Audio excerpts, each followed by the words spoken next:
Training दिली आहे. आणि दिव्या मॅम जशा बोल्ड आणि कॉन्फिडंट आहेत, आय होप आम्ही तशी गाडी चालवू बोल्ड आणि कॉन्फिडंट होऊ.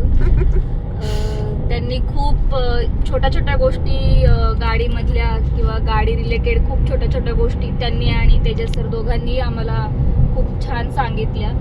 जर आम्ही कुठे एकटं गेलो तर आम्हाला काही प्रॉब्लेम आला तरी आम्ही मॅनेज करू शकतो. बाकीचे गाडी शिकवतात फक्त, बट त्यांनी गाडीमधल्या इन डिटेल गोष्टी ज्या मुलींना जास्त करून माहीत नसतात त्या त्यांनी आम्हाला खूप छान सांगितल्या. छान कॉन्फिडन्सने त्या शिकवतात. त्यामुळे आमचाही कॉन्फिडन्स खूप जास्त वाढला आहे. 10 दिवसात आम्ही ऑन रोड गाडी एकदम ट्रॅफिकमध्ये वगैरे चालवतो. बंद खूप कमी वेळा पडते आमची गाडी. त्याचं पूर्ण क्रेडिट आमचं जे आहे ते त्यांनाच जातं. त्यासाठी थँक्यू सो मच. आम्ही प्रॅक्टिस करत राहू. थँक्यू आणि सो मच. तुम्हाला व्हिडिओ पाठवत राहू चांगले चांगले. येस येस, दोघी जणी.